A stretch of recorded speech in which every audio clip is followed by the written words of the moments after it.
कृष्णाय वासुदेवाय हरये परमात्मने कृष्णाय गोविंदाय नमो नमः। नमो पंकजनाभय नमो पंकजमालिने नमो पंकजनित्याय नमस्ते पंकजांगराय। श्रीमद्भागवत महापुराण की जय। बुद्धि विशाल भगवान की जय। नर नारायण भगवान की जय। नारद जी भगवान की जय। श्री कृष्ण द्वैपायन व्यासदेव भगवान की जय। सुखदेव गोस्वामी जी की जय। परीक्षित जी महाराज की जय। सूत जी महाराज की जय। शौनकादि महाराज की जय।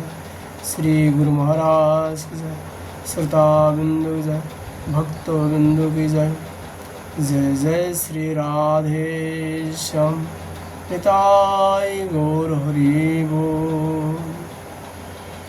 आज यहाँ पर चर्चा का विषय है श्रीमद् भागवत जी का 10वें स्कंदो 34 अध्याय सुदर्शन और शंकुचूर का उद्धार। श्री सुगोवाच एकदा देवजात्रायां गोपाला जात कौतुका अनोभिरनोदुदुकै व्रजजुस्ते अम्बिकावनम्। श्री सुखदेव जी राजा परीक्षित से कहा, परीक्षित, एक बार नंद बाबा आदि गोपों ने शिवरात्रि के अवसर पर बड़ी उत्सुकता कौतूहल और आनंद से भरकर बैलों से जुती हुई गाड़ियों पर सवार होकर अंबिका वन की यात्रा की। राजन उन लोगों ने सरस्वती नदी में स्नान किया और सर्वांतर्यामी पशुपति भगवान श्री शंकर जी का तथा भगवती अंबिका जी का बड़ी भक्ति से अनेक प्रकार की सामग्रियों के द्वारा पूजन किया। वह उन्होंने आदर पूर्वक गोए सोना वस्त्र मधुर अन्न ब्राह्मणों को दिए तथा उनको खिलाया पिलाया। वे केवल यही चाहते थे कि इनसे देवाधिदेव भगवान शंकर हम पर प्रसन्न हो।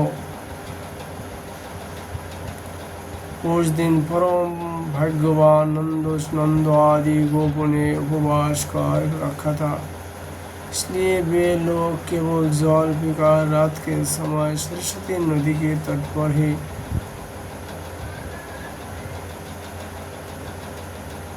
बिकट के सोए गए।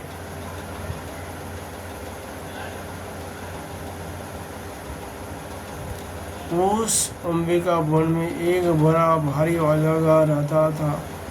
उस दिन वह भूखा भी बहुत था। दैववश वह उधार ही आ निकला और उसने सोए हुए नंदो जी को पकड़ लिया। अजगर की पकड़ लेने पर नंदराज चिल्लाने लगे, बेटा कृष्ण कृष्ण दौड़ो दौड़ो, देखो बेटा यह अजगर मुझे निकाल रहा है।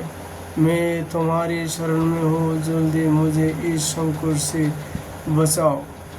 नंदो बाबा का चिल्लाना सुनकर सब के सब गोप एकाएक उठ खड़े हुए और उन्हें अजगर के मुंहों में देखकर घबरा गए। और बेल लुकाटियों आधे जले हुए लकड़ियाँ उस अजगर को मारने लगे, किंतु लुकाटियों से मारे जाने और जलने पर भी अजगर ने नंद बाबा को छुड़ा ही नहीं। इतने में ही भक्तवत्सल भगवान श्री कृष्ण ने वह पुष्कर अपने चरणों से उस अजगर को छू दिया। भगवान के चरणों का स्पर्श होते ही अजगर के सारे अशुभ भस्म हो गए और वह उसी खान अजगर का शरीर छोड़कर विद्याधरार्चित सर्वांग सुंदर रूपवान बन गया।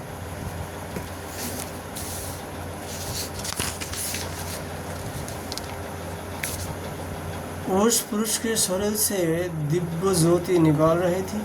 वह सोने की हार पहने हुए थे।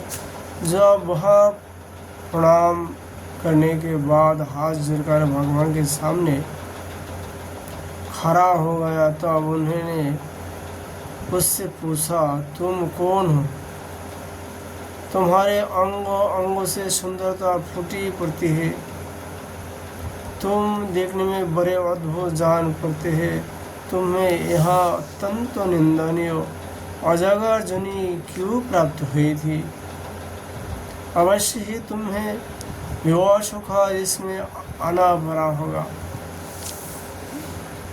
सर्प ने कहा, अहं विद्याधरो क्वचित् सुदर्शनोति श्रुतः श्रिया स्वरूपो संपन्ना विमानेना चरम दिशा। अजगर ने शरीर से निकाला हुआ पुरुष बोला,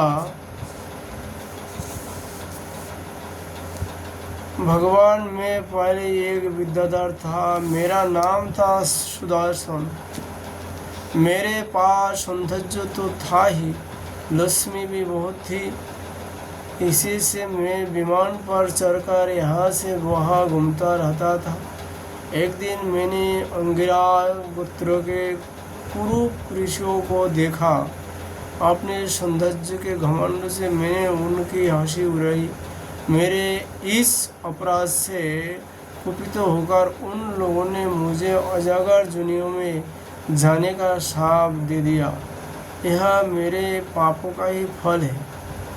उन कृपालु ऋषियों ने अनुग्रह के लिए ही मुझे शाप दिया था, क्योंकि यह उसी का प्रभाव है कि आज चराचर के गुरु स्वयं भगवान अपने चरण कमलों से मेरा स्पर्श किया है। इसी से मेरे सारे अशुभ नष्ट हो गए। समस्त पापों को नाश करने वाला प्रभु, जो लोग जन्म मृत्यु रूप संसार से भयभीत होकर आपके चरणों की शरण ग्रहण करते हैं, उन्हें आप समस्त भयों से मुक्त कर देते हैं। अब मैं आपके चरणों के स्पर्श से शाप से छूट गया हूँ और अपने लोक में जाने की अनुमति चाहता हूँ। भक्त वत्सल भगवान श्री कृष्ण महायोगेश्वर पुरुषोत्तम, मैं आपकी शरण में हूँ। इंद्र आदि समस्त लोगों के परमेश्वर श्याम प्रकाश परमात्मा ने मुझे आज्ञा दीजिए। अपने स्वरूप में नित्य निरंतर एक रस रहने वाला अच्युत, आपके दर्शन मात्र से मैं ब्राह्मणों को शाप से मुक्त हो गया। यह कोई आश्चर्य की बात नहीं है, क्योंकि जो पुरुष आपके नामों का उच्चारण करता है, वह अपने आप को और समस्त श्रोताओं को भी तुरंत पवित्र कर देता है। फिर मुझे तो आपने स्वयं अपने चरणों कमल से स्पर्श किया है, तब भला मेरी मुक्ति में क्या संदेह हो सकता है?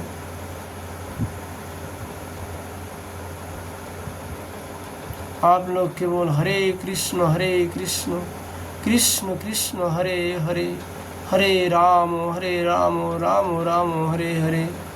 ये युग धर्म कुलीन युग में नाम को सदा सर्वदा जाप कर दीजिएगा। सदा ही माने मान जाप करते रहिएगा। निश्चित रूप में आप लोग भवसागर पार हो जाएंगे। दूसरा कोई उपाय करने का कोई भी जरूरत नहीं है। हरे नाम एव केवलम कलो नस्त वनस्त वागुतिरान्यथा।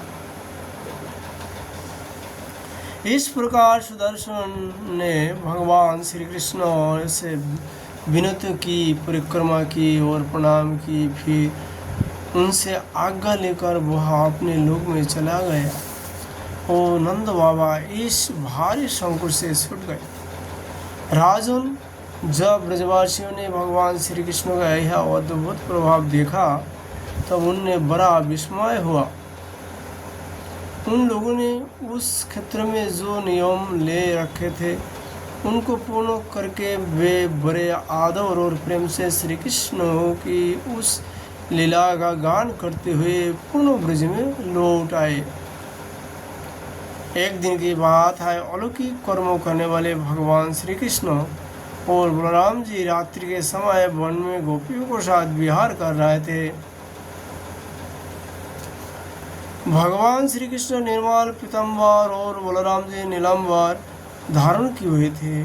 दोनों के गले में फूलों के सुंदर सुंदर हार लटक रहे थे तथा शरीर में अंगराग सुगंधित और चंदन लगा हुआ था और सुंदर सुंदर आभूषण पहने हुए थे। गोपियाँ बड़े प्रेम और आनंद से ललित और स्वर में उन्हीं की गुणों का गान कर रहे थे। अभी अभी सायंकाल हुआ था। आकाश में तारे आग उग आए थे और चांदनी छिटक रही थी। बिला के सुंदर गंध से मधुबल होकर भोरे इधर उधर गुनगुना रहा था तथा जलाशय में खिले हुए कुमुदिनी की सुगंधित तो लेकर वायु मंद मंद चल रहे थे। उस समय उनका सम्मान करते हुए भगवान श्री कृष्ण और बलराम जी ने एक ही साथ मिलकर राग गावा। उनका राग अरहो अवरोह स्वरों के शराब उतार से बहुत ही सुंदर लग रहा था, अर्थात राग राग में गान कर रही थी। उस ब्रज गोपियों ने वह जगत के समस्त प्राणों को मान और कानों को आनंद से भर देने वाला था। उनका वह गान सुनकर गोपियाँ मोहित हो गई। भगवान श्री कृष्ण भी गान गा रहा था। श्री कृष्ण जी का गाना सुनकर गोपियों ने सब सूद बुद्ध खो दिए, मोहित हो गए। सुखदेव जी कहते हैं, परीक्षित, उन्हें आपने शरीर को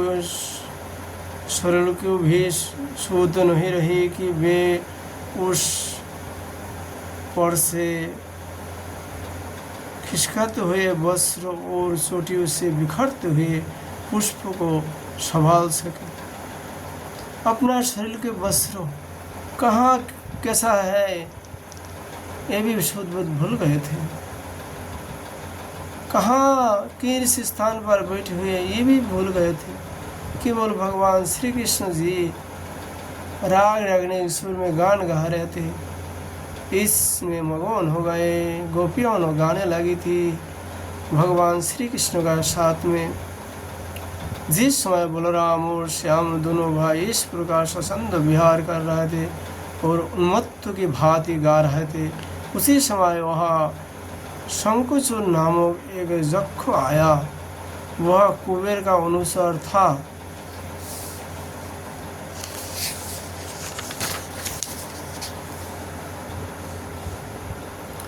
परीक्षित, दोनों भाइयों को देखते देखते वह उन गोपियों को लेकर वे खटके उत्तर की ओर भाग चला। जिनके एकमात्र स्वामी भगवान श्री कृष्ण ही है, वे गोपियाँ उस समय रो रो कर चिल्लाने लगी। दोनों भाइयों ने देखा कि जैसे कोई डाकू गऊ को लूट ले जाए, वैसे ही यहाँ यक्ष हमारी प्रियोसी को ले जा रहा है और वे हा कृष्ण हा राम पुकार रो पीट रही थी। उसी समय दोनों भाई उसकी ओर दौड़ पड़े। डरो मत, इस प्रकार अभय वाणी कहते हुए हाथ में साल का वृक्ष लेकर बड़े वेग से क्षण भर में ही उस यक्ष के पास पहुंच गए। यक्ष ने देखा कि काल और मृत्यु के समान ये दोनों भाई मेरे पास आ पहुँचे। तब वह मोर घबरा गई। उसने गोपियों को वही छोड़ दिया, स्वयं प्राण बचाने के लिए भागा। तो अब स्त्रियों की रक्षा करने के लिए बलराम जी तो वही खड़े रह गए। परंतु भगवान श्री कृष्ण जहाँ वह भाग कर गया, उस दुष्ट ने उसे पीछे पीछे दौड़ते गए। वे चाहते थे कि उसके सिर की चूड़ामणि निकाल ले। शंखचूड़ और जोर जोर से भागने लगे। भगवान श्री कृष्ण भी भागने लगे उनको पीछे पीछे। कुछ ही दूर जाने पर भगवान ने उसे पकड़ लिया और उस दुष्ट के सिर पर कसकर एक घुसा जमाया और चूड़ामणि के साथ उसका सिर भी धड़ से अलग कर दिया। इस प्रकार भगवान श्री कृष्ण शंखचूड़ को मारकर और वह चमकीली मणि लेकर लौट आए तथा सब गोपियों के सामने ही उन्होंने बड़े प्रेम से वह मणि बड़े भाई बलराम जी को दे दी। इति श्रीमद्भागवते महापुराणे पारमहंस्यां संहितायां दशम स्कंदे पूर्वार्धे शंखचूड़वध नाम चतुर्विंशतियोऽध्याय। आज हम लोग श्रीमद् भागवत जी का कथा यही विश्राम करता हूँ। राधा माधव जी की कृपा होने पर फिर हम लोग भगवत जी का चर्चा करेंगे। राधे राधे।